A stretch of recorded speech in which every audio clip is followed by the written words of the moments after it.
16 કલાકની અંદર 24 વર્ષ પારાવાર નુકસાની મેં પ્રત્યક્ષ દેખી, અસરગ્રસ્ત લોકોને સાંત્વના આપી અને ત્યાર પછી હું ત્યાંથી નીકળીને ઉપલેટા તાલુકાના સમઢિયાળા ગામે અત્યારે સૌની વચ્ચે પહોંચ્યો છું. મેં જોયું સમઢિયાળામાં પાદર નદી ઉપરનો એક નાનો ડેમ તૂટી જવાથી જે નુકસાન થયું છે, ખેતીને નુકસાન થયું છે, સમગ્ર વહીવટી તંત્ર મારી સાથે છે. એ બધા લોકોને સૂચના આપી છે કે ખેતી થયેલા નુકસાનનું સર્વે થાય. કેટલાક ટૂંકા ગાળાના, કેટલાક લાંબા ગાળાના પગલાઓ લેવાય. ટૂંકા ગાળાના પગલા એટલા માટે, રોડ તૂટ્યો હોય તો એને રિપેર કરવું, નાળા તૂટ્યા હોય તો એને સરખા કરવા, તાત્કાલિક સર્વે કરીને ખેડૂતોને પોતાનું ખેતીમાં થયેલા નુકસાનનું વળતર મળે. આ બધા ટૂંકા ગાળાના રસ્તાઓ છે. પરંતુ કેટલાક કાયમી કરવાના કામો પણ મારા આ મુલાકાત દરમિયાન મારા ધ્યાનમાં આવ્યા. નદીઓ સાંકડી થતી જાય છે, ચારે કોર દબાણ બધા વધતા જાય છે. પાણીના નહેરો અથવા તો પાણીનો નિકાલ કઈ રીતે થાય, કેટલાક દબાણો પણ દૂર કરવા પડશે. કેટલીક જગ્યાએ નાળા પુલિયા ખુલ્લા કરવા પડશે, કેટલીક જગ્યાએ ગટરો કરવી પડશે. આનું પણ એક મોટું અભિયાન આપણે ચોમાસા પછી તરત જ હાથમાં લેવાનું વિચારી રહ્યા છે. મારે આપ સૌના ધ્યાને મૂકવું છે કે આપ વતન સાથે જોડાયેલા છો. ભલે આપ વ્યવસાયથી, કામથી, ધંધાથી સુરત હશો, પરંતુ આપનું વતન એ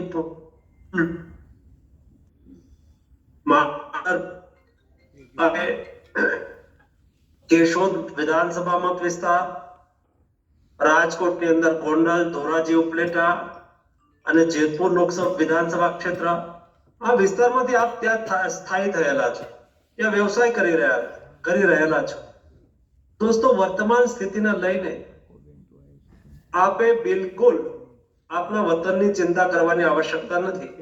હું સ્વયં આપ સૌની સાથે છું. સમગ્ર વહીવટી તંત્ર ખૂબ સારું કામ કરી રહ્યા છે. વહીવટી તંત્રને જ્યાં સૂચનાઓ આપવા જેવી લાગી, જ્યાં વિશેષ કરવા જેવું લાગ્યું, એમે આજે 1.5 કલાક મીટિંગ કરીને સૂચનાઓ આપી છે.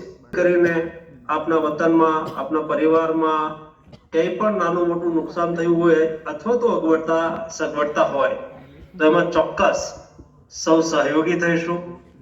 સ્નેહની દ્રષ્ટિએ બહુ મહત્વપૂર્ણ કાર્યક્રમ છે. આ કાર્યક્રમની અંદર આપ સૌ એકત્રિત થયા છો. મને જે સમાચાર મળ્યા છે એ મુજબ ભૂતકાળની અંદર આવી રીતે વિસ્તારના લોકોને એકત્રિત થવાની ક્યારેય તક મળી ન હતી. હું જો ઉપસ્થિત હોત તો મને વિશેષ ગમે. આપ સૌના વચ્ચે રહેવાનું મને આનંદ પણ થાત અને આપ સૌને હું પ્રોત્સાહિત પણ કરે. કારણ કે મળવાથી, સંપર્ક વધારવાથી એકાબીજા સાથે આપણા વ્યવહારો પણ વિકસતા હોય છે, આપણા સંબંધો પણ વિકસતા હોય છે, આપણી સગવડતાઓ પણ વધતી હોય છે, આપણા માટેની ઓપોર્ચ્યુનિટી પણ ઓપન થતી હોય છે. એ ઉદ્દેશ સાથે આજના કાર્યક્રમની અંદર મને આપ સૌ વચ્ચે ઉપસ્થિત રહેવાની બહુ જ ઈચ્છા હતી. પરંતુ આ બધી જ અનિવાર્ય ઘટનાઓ છે અને અનિવાર્ય ઘટનાઓ એટલે નિવારી ન શકાય એવી ઘટનાઓ. કુદરતી આપત્તિ એટલે કોઈને કહ્યા વગર આવતી આપત્તિ, અણધારી આપત્તિ.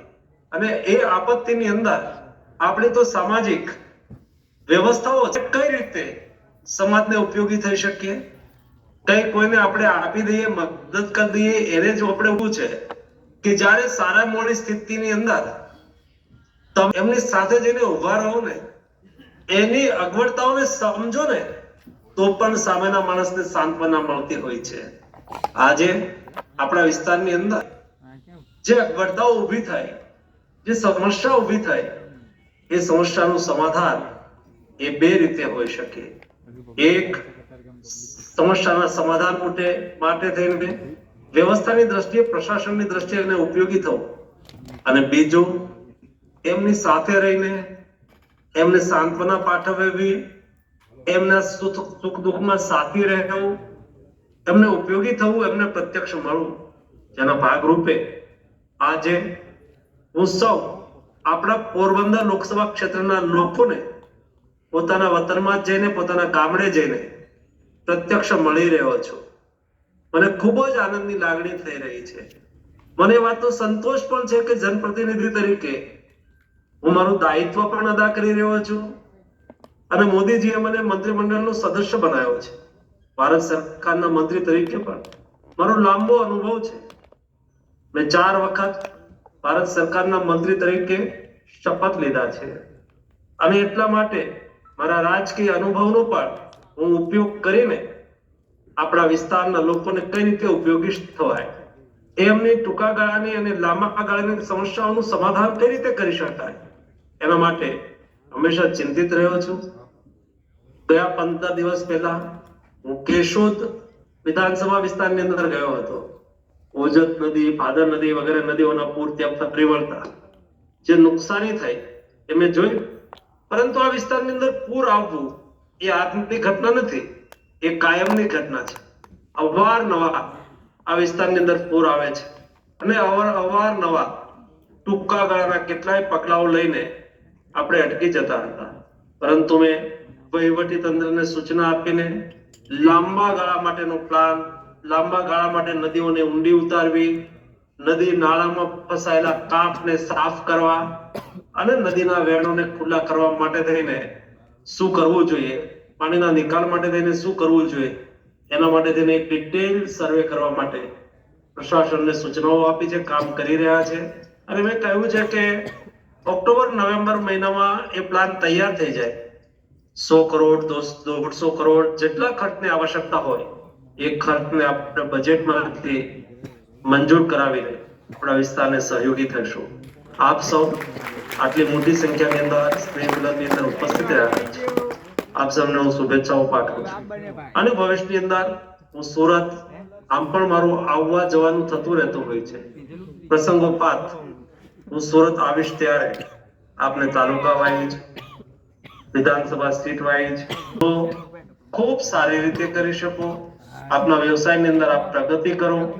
એમાં પણ મારા વ્યક્તિગત